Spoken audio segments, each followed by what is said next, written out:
नमस्कार मित्रों। तो आज की वीडियो थोड़ी लंबी होने वाली है और इसका मुद्दा रहेगा हमारा ज्ञानवापी मस्जिद पे जो फ़िलहाल चल रहा सर्वे। तो हालिया जारी जो एएसआई का आर्कियोलॉजिकल सर्वे ऑफ इंडिया का जो टीम है वहाँ पे जो सर्वे कर रहा है उसमें बहुत से ऐसे तथ्य उजागर हुए हैं, सामने आए हैं। उसकी कुछ इमेजेस भी आप जैसे देख सकते हैं और इनमें कुल मिला के जो हिंदू पक्ष का जो दावा है वो मजबूत रूप से बिल्कुल निकल कर सामने आया है।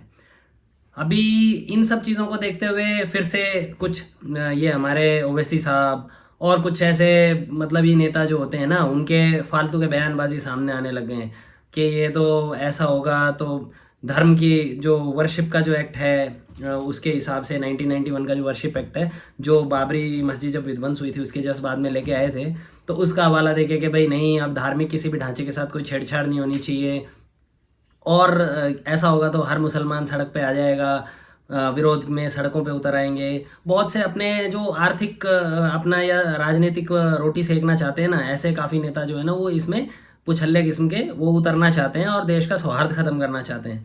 किसी का ये कहना है कि ये तो औरंगजेब जी ने बनवाई थी और औरंगजेब जी ने जो हिंदू और मुस्लिम जो तहजीब है दोनों का मिक्सअप करके जो पिलर्स पे जिस तरह के ये डिज़ाइन आ रहे हैं, ये सब उसी का ही एक मतलब नतीजा है कि भाई उन्होंने जैसे जिस तरह से एक कहावत रहती है गंग जमनी तहजीब, ऐसे यहाँ पे भी जो है इसमें ज्ञानवापी के अंदर भी जो पिलर्स वगैरह पे जो नक्काशी उकेरी गई है हिंदू के देवी देवताओं की, धार्मिक देवी देवता जो उस पे हैं, इन सब का एक प्रॉपरली मतलब मिलाप है दोनों संस्कृतियों का।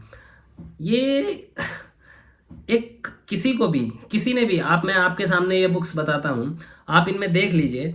जो औरंगजेब जो था इतना खतरनाक किस्म का राजा था, अपने आप में एक शासक था जिसने 49 साल के अपने जो शासनकाल में हजारों मंदिरों को, सैकड़ों मंदिरों को ध्वस्त करवाया।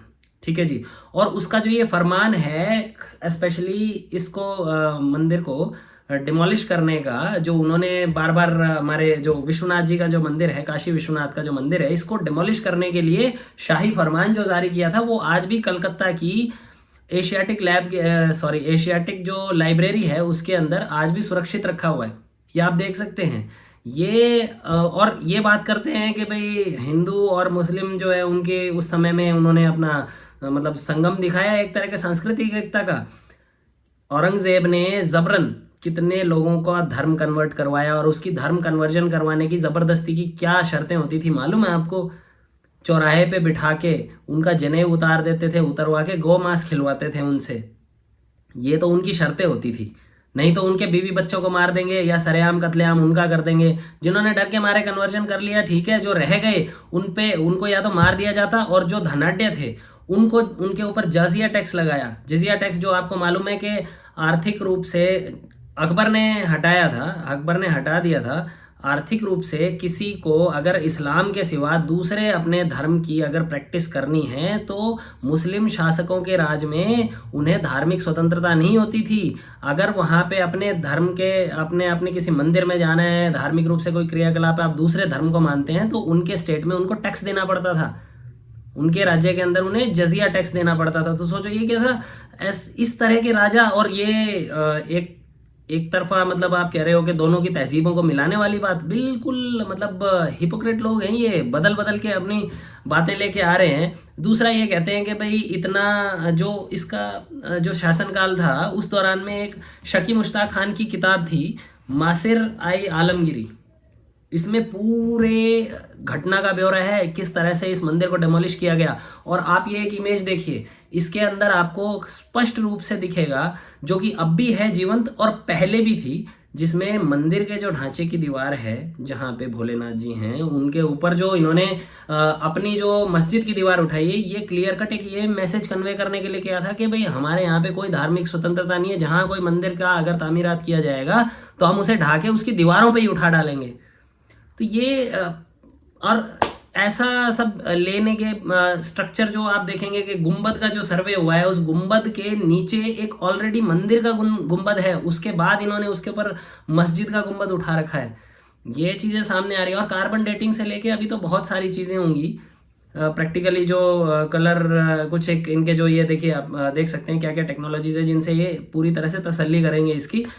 जो बाद में जो स्ट्रक्चर डेवलप किया है उसकी भी कार्बन डेटिंग हो जाएगी और जो पहले का जो था जो नीचे बेस में है और जो गुंबद के नीचे भी एक छोटा गुंबद है जो मंदिर का स्ट्रक्चर है शंखनुमा, उसमें सारी चीज़ें सामने आ जाएंगी कि भाई ये कैसे इन लोगों ने इतिहास के साथ छेड़छाड़ करने की कोशिश की है। अभी मुस्लिम पक्ष की बात पे आते हैं। मुस्लिम पक्ष की तरफ से ये कहा जा रहा है कि भाई देखिए मसला ये काफ़ी पुराना हो गया और इंडियन वर्शिप एक्ट जो है उसके तहत जो है आप किसी भी स्ट्रक्चर के साथ छेड़छाड़ नहीं कर सकते। तो इसमें मैं बीइंग एन एडवोकेट, देखिए जो वर्शिप एक्ट है उसके सेक्शन 4 के सब सेक्शन 3 के अंदर ये बात क्लियरली मेंशन्ड है कि यदि अगर कोई भी स्ट्रक्चर है, विवादित स्ट्रक्चर है जो कि 100 साल से पुराना है, तो फिर उस पर ये कानून लागू नहीं होगा। फिर उसके अंदर उसको एक्चुअली अपनी ओरिजिनल उसको स्टेट में लाने के लिए या उसमें आप वापस से जिस भी पक्ष का है, जिस भी धार्मिक पक्ष का है, वो उसे सौंपा जा सकता है। सुप्रीम कोर्ट इन तथ्यों को भी देखेगा। अदरवाइज ये सब सर्वे बिरवे ये सब थोड़ी ना चल रहा होता है यार। और ये तो कहने की बातें हैं यार। आप एक चीज़ सोच के देखिए दोस्तों कि अगर हमारा कोई बच्चा बचपन में 3 साल का था, 4 साल का था, किसी मेले में गुम गया और आपको 30 साल के बाद वो बच्चा मिलता है, जब वो 30 साल बड़ा हो गया तो आप उसे छोड़ देंगे कि ना यार अब तो काफ़ी पुरानी बात हो गई, अब जाने दीजिए, छोड़ दीजिए, कोई बात नहीं, बच्चा है, आप उसे अपना लेके आएंगे। कितने ऐसे केसेस हैं जिनमें रेपिस्ट हैं या मर्डरर्स हैं, इनको 30-30, 40-40, 50-50, 60-60 साल बाद में भी सजाएं हुई हैं, गिरफ्तार करके सजा दी गई है। भाई मसला है पुराना तो पुराना रहेगा, उसमें समस्या क्या है। ये कहते हैं अब कालांतर में इतने समय का जो फेज़ है, आज हमारी जनरेशन भी या कोई ऐसे सोचते हैं यार ठीक है यार कोई 100-200-400 साल पुराना मसला है, इसमें अब क्यों पढ़ना, क्यों नहीं पढ़ना भाई, क्यों नहीं पढ़ना। जब वो पढ़ रहे हैं तो हमें भी पढ़ना चाहिए। हम तो अपनी चीज़ मांग रहे हैं, हक मांग रहे हैं, तो इसका तो निपटारा होना चाहिए ना। ऐसा थोड़ी ना है कि भाई हम ठीक है। जैसे एक कभी मॉस्क का एग्जांपल है, आप अगर देखेंगे टर्की के अंदर जो वहाँ के उन्होंने जो शासक हैं उन्होंने अपना कोई चर्च थी उसको मॉस्क में कन्वर्ट कर दिया, फिर वो लाइब्रेरी भी थी फिर उसको भी मॉस्क में कन्वर्ट किया।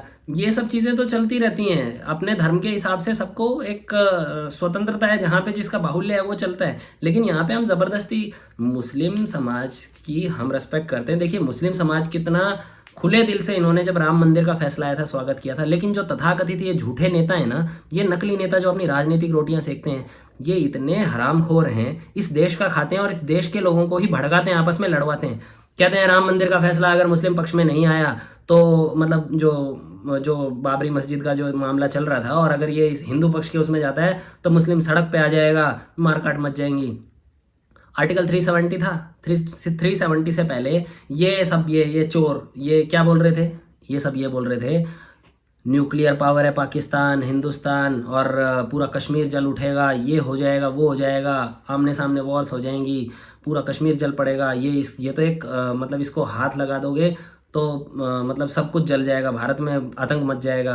इनकी ये डेफिनेशंस हैं, इनकी ये स्टेटमेंट्स हैं। उसके अलावा भी इन्होंने जो ट्रिपल तलाक जब आया था, ट्रिपल तलाक के ऊपर भी बहुत कुछ किया था, लेकिन मुस्लिम समाज ने उसका, एक जो शिक्षित वर्ग है उसने उसका खुले दिल से स्वागत किया था। उन्होंने जब मुस्लिम पर्सनल लॉ बोर्ड का हवाला दे दिया, हमारा मसला है, इसमें आप बीच में क्यों बोलते हैं। तो कुछ एक जो ऊपर बैठे हैं ना इनके उलेमा सलेमा, वो आपस में वो कुछ इस तरह की भाषा का इस्तेमाल कर लेते हैं कि भाई हमें एक कोई बैकअप सपोर्ट मिलेगा और हम हाईलाइटेड होंगे, प्रेस मीडिया आ जाएगा, सोशल मीडिया आ जाएगा, उस पर थोड़ा बहुत हम हाईलाइट हो जाएंगे, हमारा नाम फेमस हो जाएगा। लेकिन उनकी औरतों ने कितने खुले दिल से इस चीज़ का स्वागत किया था। पढ़ा लिखा सभ्य समाज भी, वो भी इस चीज़ के काफ़ी पक्ष में था। अब मैं आपको एक बात बताता हूँ, ये शाहबानो का केस है। शाहबानो को, जो कि अपने आप में इंडिया के अंदर एक लैंडमार्क डिसीजंस में काउंट होता है, 1985 के अंदर शाहबानो को ट्रिपल तलाक दे दिया गया था। उसको तलाक देने के बाद उसने कोर्ट में पिटीशन फाइल किया जो 125 CRPC के तहत भाई उसे मेंटेनेंस गुजारा भत्ता मिले। उसे कोर्ट ने गुजारा भत्ता दे दिया, अलाउ कर दिया उसका कि 200 रुपया प्रति महीना उसका हस्बैंड उसे देगा ही देगा, ठीक है। और जब ऐसा लगा तो मुस्लिम जो ये पर्सनल लॉ बोर्ड था, इसकी तरफ से इसका थोड़ा विरोध हुआ, और उन्हें खुश करने के लिए तत्कालीन प्रधानमंत्री श्री राजीव गांधी जी की सरकार ने कानून बना के उस चीज़ को उलट दिया। यानी कि जो चीज़ अगर तुम्हें लगती है तुम किसी तरह से एक नहीं होने देना चाहते, तुम वापस से इस मसले को वहीं की वहीं पे जीरो पे ही लाके डाल देना चाहते हो, ये तो गलत चीज़ थी ना। किसी तरह से तो सबको एक होना चाहिए। अब समान यही चीज़ें यूसीसी के ऊपर इनके बयानबाजी आ रहे हैं। ओवैसी साहब कहते हैं यूसीसी आ गया तो ये हो जाएगा, सब सड़क पे आ जाएंगे। इनको तो एक ही चीज़ दिखती है, सड़क पे आ जाएंगे, सब सड़क पे निकल जाएंगे दुनिया। अरे तुम लोग सिविल वॉर करवाना चाहते हो क्या? इस देश का नमक खा रहे हो, इस देश के मुस्लिम वर्ग को तुम लोग ही बदनाम कर रहे हो। नहीं तो वो तो खुले दिल से बाहर त्योहार ये वो हर चीज़ के अंदर खुले दिल से अड़ोसी पड़ोसियों का स्वागत करते हैं। हमारे भी अड़ोस पड़ोस में मुस्लिम रहते हैं भाई। सब लोगों ने कभी, मेरे इतने अच्छे अच्छे दोस्त रहे हैं, किसी ने भी कभी इस तरह की आलतू फालतू की बातें की नहीं है संप्रदायवाद की। क्योंकि ये जो शिक्षित हैं और जो नेता लोग जो शिक्षित हैं ना, उनमें फ़र्क है। नेता चाहते हैं कि ये अनपढ़ रहें, हम शिक्षित हैं, हम इनको लड़वाते रहें, अपने राजनीतिक उल्लू सीधे करते रहें, अपनी रोटियां सेकते रहें, और ये अपना शासन एज इट इज़ चलते रहेंगे। आपको याद हो तो ओवैसी साहब तो वहाँ पे आज़ादी के बाद से लगभग, शायद मुझे अंदाज़ा है, मैंने इस चीज़ पे कभी कोई देखा नहीं, बट मेरे एक मित्र है हैदराबाद में, उन्होंने कहा ओवैसी परिवार तब से आज तक वहाँ पे रेगुलरली ही एक छत्र राज करता रहा है। अब सोच के देखिए, वो वहाँ पे इतना फेमस है, किस लिए है फेमस? क्योंकि कड़वी ज़बान हेट स्पीचेस रहती हैं उनकी अगेंस्ट में, तो ये सब तो चलता ही है।